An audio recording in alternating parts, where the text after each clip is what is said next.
Reza, waktu lagu Pica-Pica kamu viral di tahun 2024 gitu ya. Tuh kamu reaksinya gimana? Kan udah ciptain lagu banyak banget gitu. Itu gitu yang viral. Nggak nyangka kakak. Nggak nyangka. Tak, padahal jagoan kamu apa sebetulnya? Yang kau bilang, wah ini lagu pasti ini nih yang top. Ada dong pasti. Ada, semuanya pada doa kayak gitu.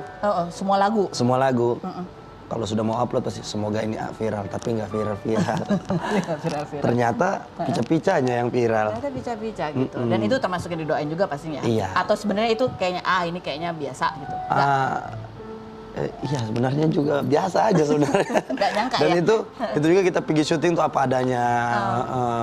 Gimbalnya getar-getar. Oh, gimbalnya getar-getar. Justru itu yang bikin viral. Kameranya itu sampai kena angin laut, jadi kebasah kan. Kan karat. Oh, jadi karatan juga. Oh. Kamu kan produktif ya?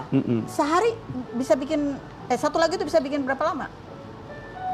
3 jam, 4 jam itu bisa 90%. 90% bersama aransemennya? Iya. Dan kamu emang punya satu teman yang khusus untuk aransemen dari dulu itu satu ada? Iya ada, yang namanya teman siapa? di Jogja, namanya Cito Deona. Cito Deona, itu dari dulu sampai sekarang, setia sama dia itu? Setia sama dia, sampai sekarang. Sampai sekarang, oke. Istri pertama bisa dibilang.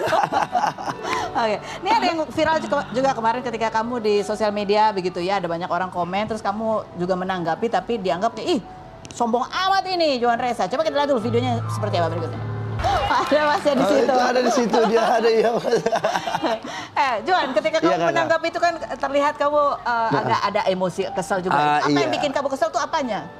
Sebenarnya tuh tidak kesal kakak, itu sebenarnya memang orang timur kan cara omongnya kasar toh. Iya tapi kan itu juga kamu ingin meluruskan, jadi apa yang bikin kamu pengen meluruskan tuh kenapa? Betul, lebih ke meluruskan, lebih ke supaya saya punya saudara ini dia orang tahu juga supaya dapat job juga. Situ. Iya, itu maksud saya seperti itu sebenarnya. Intinya itu. Saudara kalian bilang saya besar bukan karena lagu Tambal-Bal, kan ada kata-kata itu soalnya tuh. Iya. Itu kenapa? Sebenarnya itu tuh sebelumnya saya sudah bilang sama si Silet Open Up ini, kakak kayaknya saya mau kasih goreng-goreng ini lagu kita ini. Karena kan lagi panas toh. Lagian pas lagu Tak Bola Bali naik kan ada lagu-lagu yang lain juga yang lagi naik. Jadi untuk mempertahankan dia punya posisi, jadi saya yang paling muda di situ dan saya paling disoroti toh waktu itu toh. Jadi saya harus goreng dia. Jadi saya goreng dia nih. Jadi tanggapan orang di luar kira saya ini sombong, bagaimana begitu. Jadi saya itu mah janjian aja sebenarnya. Iya, sebenarnya kita udah kok supaya lagunya rame terus. Iya, benar. Jadi kalau kita tunjukin foto ini gitu ya, kamu loh nih. Siapa tadi bilang kepala batu? Nah. Yang kepala batu yang mana? Enggak tahu lah ini. Kepala batu yang ini. Siapa? Ini yang begini tangan dua.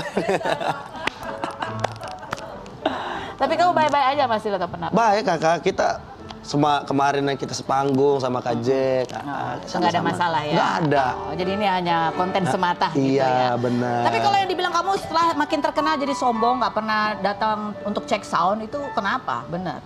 Bukan, kalau itu sih lebih ke nggak tahu, kalau itu mau dijelasin panjang pula nanti. Kadang kan Juan kan satu hari itu kan bisa 2 panggung toh. Jadi dari timur lanjut ke barat. Habis itu dari sini harus ke sana. Jadi waktu istirahat Juan kurang kadang. Jadi cek Sony kan sampai makan sampai 3-4 jam, kadang 5 jam. Karena harus tunggu artis lain lagi.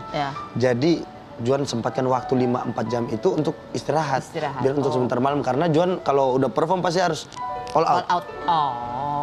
Habis. Jadi kadang pusing sampai tumbang. Itu orang yang nggak tahu. Kadang orang lihat dari depan saja. Mumpung lagi banyak ini, jadi kamu ingin ya bisa hadir semua. Iya betul. Tapi efeknya ya gitu dah ya. Iya, mau gimana lagi? Garuk kepala. Yang penting sehat dulu. Iya, sehat. Udah ada lagu yang terinspirasi dari itu? Kayaknya sudah ada. Oh sudah. Sudah ada, tinggal ditulis dikit lagi. Jadi kita ngobrol lagi sama Johan Reza. Berikutnya kita akan berbincang ini dengan Septian yang dikenalnya sebagai Bang Deki, begitu ya. Ini adalah salah satu aktivis penggiat konservasi alam yang dari sejak tahun 2012 itu memiliki perhatian khusus untuk mencari dan mendeteksi bunga rafflesia dari berbagai jenisnya, dan kemarin adalah termasuk dari salah satu tim yang berhasil menemukan satu jenis rafflesia yang amat sangat jarang, Hasselti, yang bahkan dikabarkan itu sudah punah, tapi berhasil ditemukan, dan itu membuat Bang Deki ini sempat meneteskan air mata. Seperti apa ceritanya? Kita lihat dulu profilnya berikut ini. Baik, kita sudah bersama dengan Bang Deki. Ini kemarin juga sempat viral gara-gara unggahan dari akun Universitas Oxford begitu ya. Karena ini sempat gitu, Oxford dikritik karena tak cantumkan peneliti Indonesia di unggahan penemuan Rafflesia gitu ya. Karena dia memang sebenarnya dia bilang cuman, nih tim kita yang namanya Chris menjadi bagian dari satu tim yang berhasil menemukan bunga Rafflesia Hasselti gitu ya. Ini pada saat rame ini kamu sebenarnya Bang Deki sempat gimana gitu? Kok aku nggak disebut gitu nggak? Enggak ya? Jadi enggak sama sekali terbesit di pikiran saya bakal viral atau seperti apa Mbak. Karena kembali lagi di Chris waktu di komentar di video itu kan ada we found it. We found it ya. Berarti kita sama-sama menemukan. Nah, kebetulan pada saat itu Rafflesia itu saya udah menanti 13 tahun. 13 tahun. Bukan tanpa ada berita ya, tapi di daerah Bengkulu itu memang sudah ada pernah mekar pada tahun 2024. Cuman saya udah masuk di daerah itu 1 hari setengah nggak nemu dan kita dapat pusat informasi itu tidak valid.